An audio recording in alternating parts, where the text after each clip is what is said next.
Dit zijn natuurlijk de grotten van Mercedes.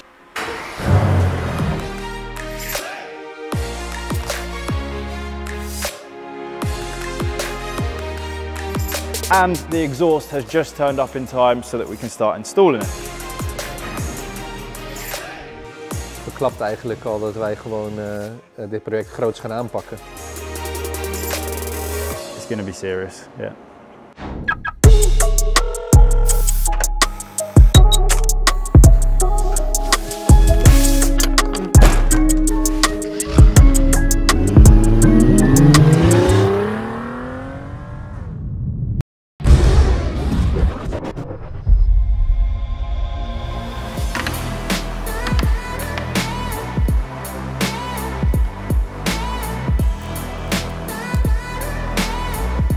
Het project voor Gustav is natuurlijk een heel gedetailleerd project. Enerzijds hebben we de Whitebody Urus kit van 1016, de Velos design velgezet, het tinten van ramen, maar ook superveel kleine details. Zo moeten we de sleutel helemaal ontmantelen en in kleur spuiten. Allerlei kleine details aan de auto aanpassen, dus dat is wel een heel gaaf project en hij is enorm betrokken zelf ook, dus dat maakt het ook heel leuk.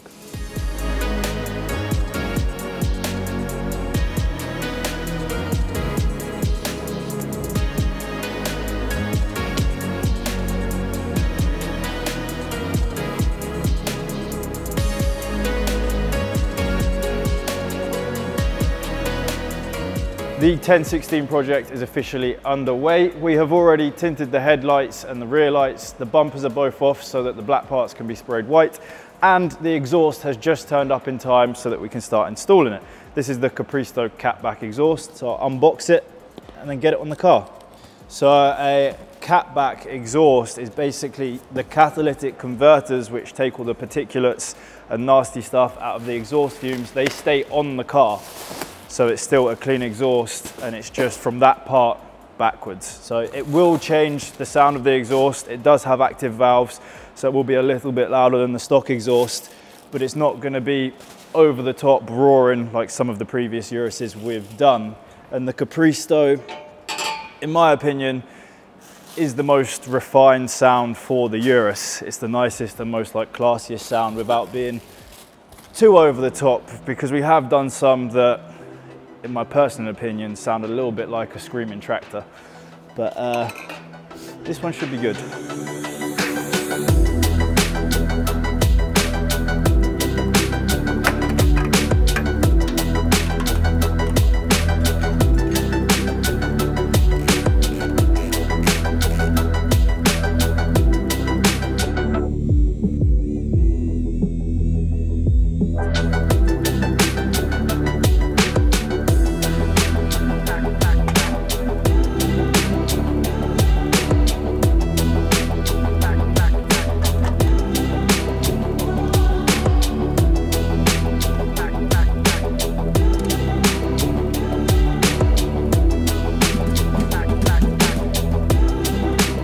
We zijn begonnen met het strippen van de Urus. De remklauwen liggen bij de spuiterij, dus die worden wit gespoten. De bodykit zijn we aan het testfitten, zoals dat heet. Dat houdt in dat we de bodykit installeren, eraf halen, kleine aanpassingen doen om de fitment beter te maken. Weer terugplaatsen tot het perfect is en dan gaat de auto eigenlijk naar de spuiterij toe. Nou, we hebben natuurlijk een tijdje in de start-up fase gezeten. Vorig jaar nog zaten we daarin. Ik denk dat we nu in de scale-up fase komen. We zijn vorig jaar heel erg bezig geweest met ons team, met het uitbreiden van ons team, de mensen op de juiste positie binnen onze organisatie te zetten. Daar zitten we eigenlijk nog middenin. We zoeken nog een hoop mensen die ons komen versterken binnen ons team. En scale-up houdt dus in automatisering op allerlei vlakken. We zijn van een boekhoudsysteem wat niet inzichtelijk was voor ons naar een boekhoudsysteem gegaan, exact, online.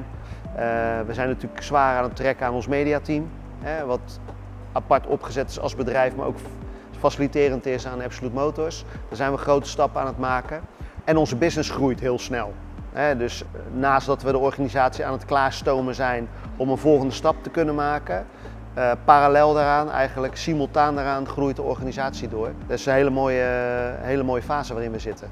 In de business gebeuren er een aantal dingen, die pak je op En ga je kijken of dat als je dat verder ontwikkelt, meer aandacht geeft, structuur in aanbrengt. Of dat iets zou kunnen zijn om als nieuwe businesspilaar binnen onze organisatie neer te zetten. Een van die dingen is dat onze signature cars. Dat houdt in dat wij ons gaan richten op het inkopen van interessante auto's. We noemden er net al een paar. En die gaan we ook te koop aanbieden weer. Maar dan wel in een versie zoals Absolute Motors zou willen zien. Ja, Defenders zie je natuurlijk veel aan bod komen, maar zo hebben we een hoop RS6'en ingekocht, RS3'tjes hebben we ingekocht. We hebben de F8 Tributo ingekocht. Een aantal Urus'en zijn we aan het inkopen, dus echt een hele diversiteit in auto's. En ja, het leuke is, ze druppelen nu eigenlijk binnen.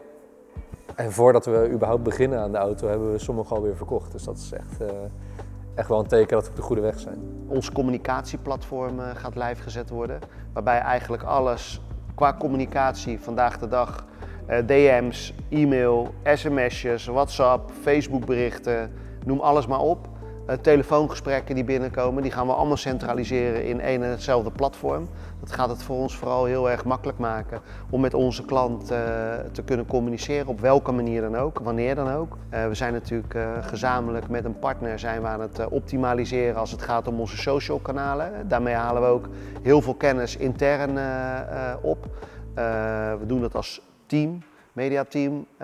Daar is een kick-off voor geweest. De afspraken die we daar hebben is dat mensen die de kennis hebben gaan dat overdragen aan ons team. Zodat we eigenlijk veel rijker worden aan experience en ook veel rijker worden aan het snappen van waar komt onze klant nu vandaan. Waarom hebben we onze volgers en hoe gaan we daar interactief mee om. Zodat we ze bij ons houden, maar eigenlijk ook die community verder laten groeien. Het bereik optimaliseren op een manier zodat we ook begrijpen waar het vandaan komt. Dus we gaan niet meer lukraak hele mooie content maken, maar alle content die je de komende tijd zal gaan zien. Daardoor zie je nu even wat minder van ons. Maar we gaan echt gewoon gefocust binnen bepaalde doelgroepen content brengen. En dat doen we heel gecontroleerd. We hebben natuurlijk nog een ding, dat is ons nieuwe pand. En gisteren zaten we met de architect. Dat is ook een heel leuk proces. En heel eerlijk gezegd, ik zit dan daar en dan denk ik bij mezelf, god, wat gebeurt er allemaal? Hoe groot gaan we wel niet? Ja, het is allemaal als een soort van droom komt het op je af. We gaan natuurlijk wel echt even de 3.0 locatie bouwen voor de automotive. Hier komen we ruimte tekort en we willen natuurlijk heel veel dingen nog intern gaan doen. Dus alles komt daar samen en dat is wel heel erg indrukwekkend. Nou ja, kijk. Deze stond al bijna 1,5 jaar, nou ja, nee, dat is overdreven. Ik ben wel heel negatief. Een jaartje kwam Patrick naar me toe, de Van Mossel hoofdverkoper, en die zei: Pet, hij is er. Maar ja, dat was natuurlijk een geintje. Dit was er. Maar ja, goed, uiteindelijk is hij nu binnen, dus we gaan naartoe. Hij staat nog helemaal ingepakt. Aan mij en Kenneth te eren om hem dan ook uit te pakken. Het is weer zo'n mooie dag. En afgelopen maanden hebben we natuurlijk best wel wat dingen, wat auto's gekocht.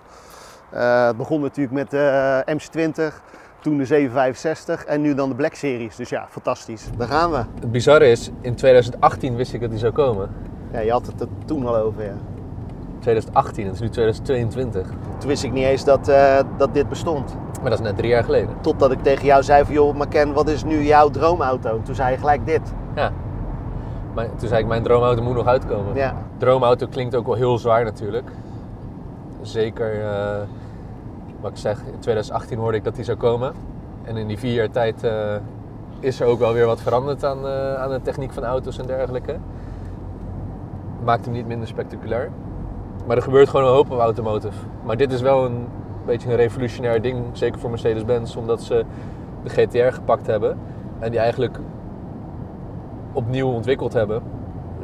En niet alleen qua body, maar ook motorisch. En dat is wel gewoon heel gaaf, want ze hebben gewoon dat motorblok specifiek ontwikkeld voor dit ding. Het is natuurlijk wel de meest ultieme straat-legal racewagen. Ja, en Black Series, wat natuurlijk gaaf is, dat het was al, toen de Black Series kwam met de voorgaande modellen, was het al gewoon ontzettend gaaf. En allemaal net even wat spectaculairder dan mensen zouden verwachten van een fabrieksauto. Ja. En dat is een paar jaar weg geweest en nu komen ze weer. En we hebben elke keer zeggen we tegen elkaar, nee, van de zomer gaan we naar de Alpen en dan laten we al onze auto's neerzetten en dan gaan we daar gewoon lekker mee rijden. Ja. Dat is nog niet gebeurd, Ken. Elke dag in een ander stappen Ja, en maar, echt ervaren wat het verschil is tussen die auto's. maar deze zomer gaan we dat echt wel doen. Ja, sowieso met die. Ja, Kijken of hier een plekje is. natuurlijk.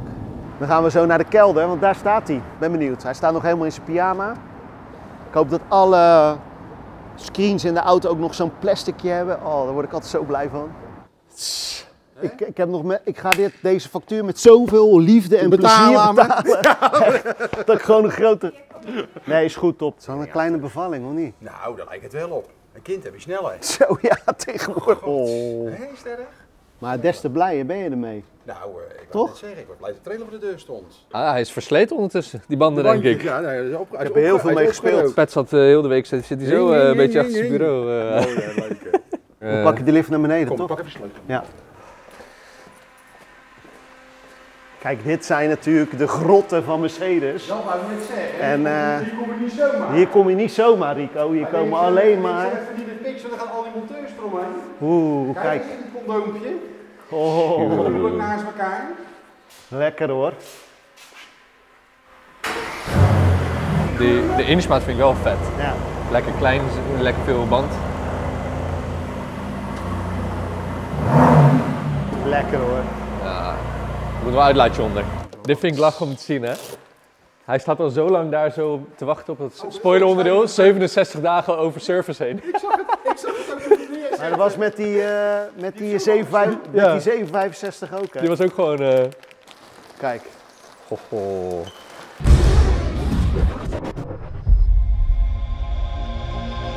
If you haven't already subscribed to our YouTube channel, do yourself a favor and hit the subscribe button. We have a lot more unbelievable projects lined up.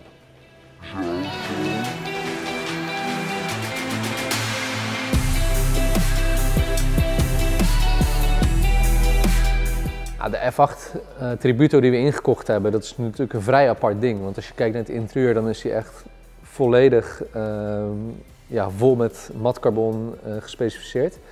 Wat hem ontzettend dik maakt. Aan de andere zijde is de buitenkant helemaal niet voorzien van carbon. Dus qua spec zou je zeggen, je bent carbonfanaat of je bent het niet. En dat zie je ook terug in de samenstelling van de auto. Maar hierbij is dus het interieur helemaal carbon, het exterieur niet. Wat de perfecte basis is voor hetgeen wat wij gaan doen.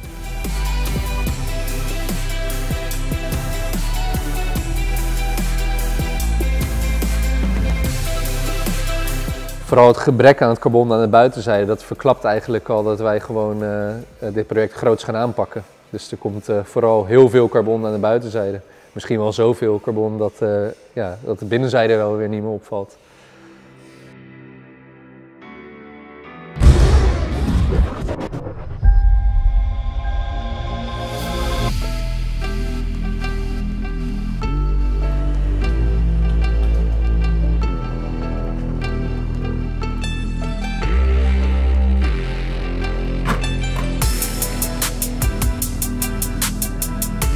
The Mercedes E800 is going for the paint job now. You start obviously by stripping the car.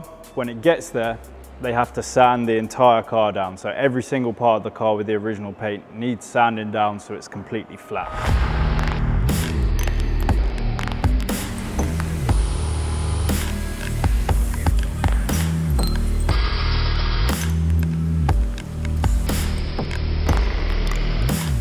Once that is done, the car will then be put into primer, so it needs spraying with the first layer. This is like the base layer before color goes on the car. You'd then sand it again, check for any imperfections, fill them, reprimer it if you have to, and go through the process again of sanding. Once that is done, you can then move on to spraying the car in color. So the first base coating of color would go down. Depending on how many layers you do, you then layer it up, and on top of the color then goes the clear coat. Because this is a satin car, you don't put a glossy clear coat on it. It will be a satin clear coat that then goes over the base color.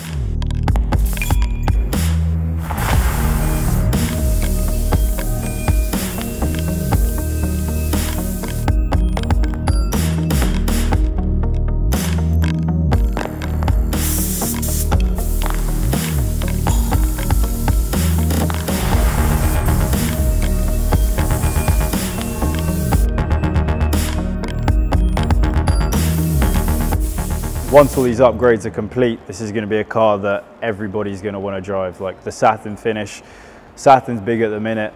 I think I've said it before in previous videos, like for me it's like high class. So to have a Saturn Black E800 and to have that sort of power in a car like this and the sound that's going to come out of the exhaust, it's going to be a seriously sick piece of machinery, especially with all the interior upgrades that have already been carried out at the upholsterer. Like, this isn't something you can buy off the shelf. Every single aspect of this car is going to be completely custom, different wheels. Like, the list is honestly longer than I can recite off the top of my head. It's going to be serious, yeah.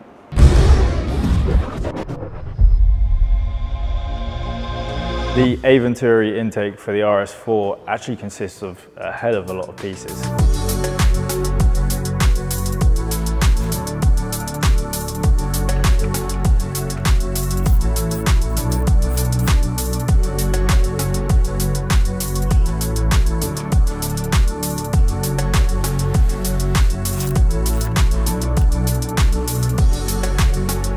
Once you've done the upgrade on this car, it actually gives you between 15 and 20 horsepower extra, which again, like I said on Patrick's RS6, that is a pretty impressive upgrade for just an air intake. It has 2 cone intakes, the carbon fiber engine cover, then you have like a nice cover for the front of the bumper that covers all like the flow parts. It's an extensive piece of kit that goes on the car. I expected it just to be like a couple replacement pipes and then pop it in. You actually really get good value for money for the amount of carbon fiber you get compared to what you're paying for the kit.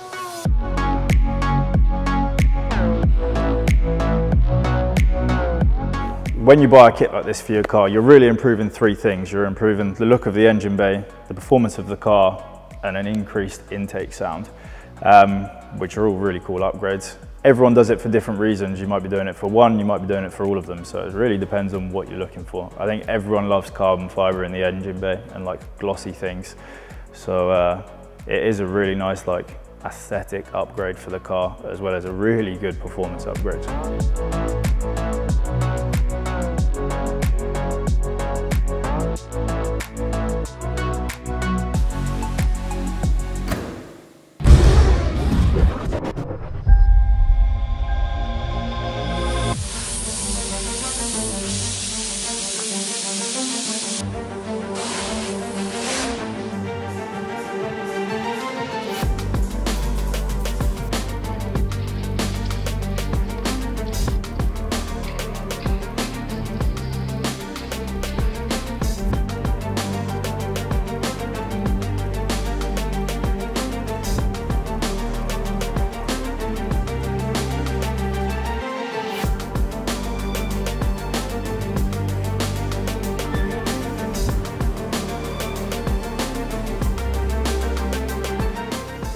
De voortgang van de MC20. Eigenlijk hebben we hem helemaal gedetailed, helemaal klaargemaakt. Staat nu bijna in de X-Pel stelt. Sommige delen hebben we met folie gedaan. Een ander soort folie is een carbon folie. Ook van X-Pel. Super mooi, ook die beschermende technologie van X-Pel. Dus dat is top. We hebben als eerste denk ik het pakket van Novitec besteld. Dus daar wachten we nu op. Het idee van de carbon elementen op de MC20 komt eigenlijk af van het feit dat de Black Series eraan zit te komen. Dus de Black Series hebben we helemaal in het zwart besteld. En daar zitten fabriek af 2 lange carbon sleuven over de motorkap heen. En diezelfde sleuven zitten eigenlijk ook op de MC20. Dus toen de auto binnenkwam, toen stonden we er naar te kijken van wat kunnen we doen wat leuk is om het wat speelser te maken. En die carbon elementen die eigenlijk overeenkomen met de Black Series die we nu gaan binnenkrijgen. Ja, dat maakt het natuurlijk wel een echt leuke combi, omdat het beide demo-auto's zijn.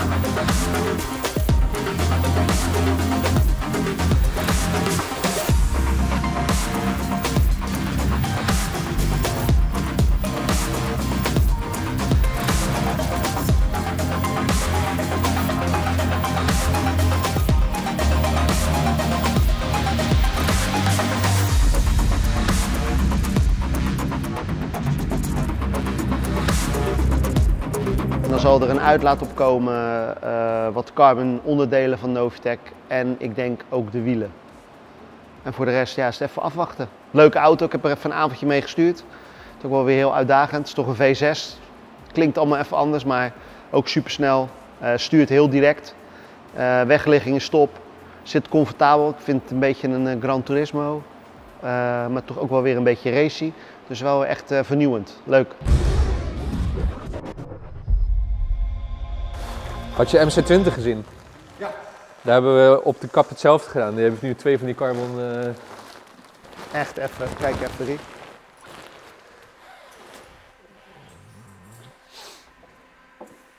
Oké, nou dan de voorkant, toch? Ja, hier beginnen.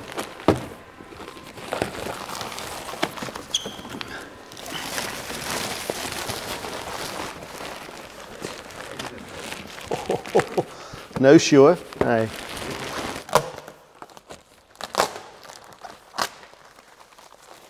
Carmen dakkie. Woe!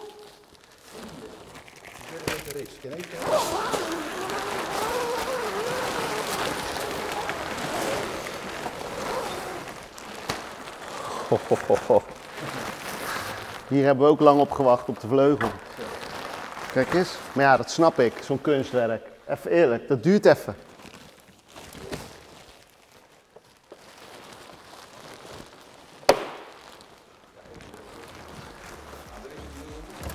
Ja. Ja. Kijk die.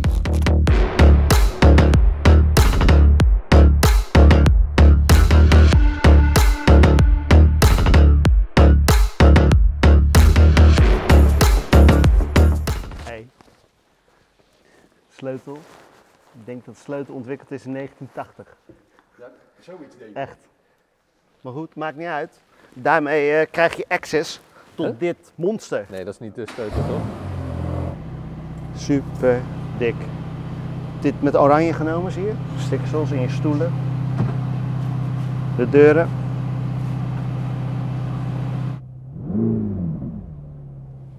Lekker hè? Ja, ik ben er super blij mee. Ken, ben je blij? Heel blij. We hebben, en er is ons nog iets opgevallen, wat hier staat. Wat er nu aan komt rijden. Ja. Ze zeggen wel eens de oude mannenauto, maar die kan je ook heel dik maken. Ik heb wel wat ideeën. Het is natuurlijk wel een duo bij elkaar. Zo. Zo hoort het een beetje eigenlijk.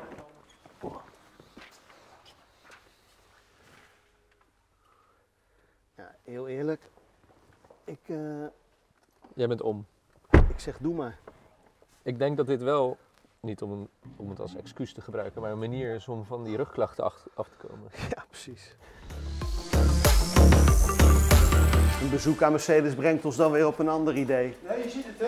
Gelijk geïnfecteerd met Maybach. Klinkt wel heel vervelend, heel verwend. Ja. Hij heeft net, zegt hij van, ik regel nog zo'n 4x4 kwadraat voor je, zo'n nieuw. Die komt. Comedy. Ja. Oh, top. Beperkte oplage. Ik zeg, nou schrijf maar op. Ja, sowieso. 4x4 kwadraat, nieuw model en een Maybach. Altijd goed. Nou, we hard aan het werk, want we moeten geld verdienen. We hebben ze weer uitgegeven. Hè? Ja.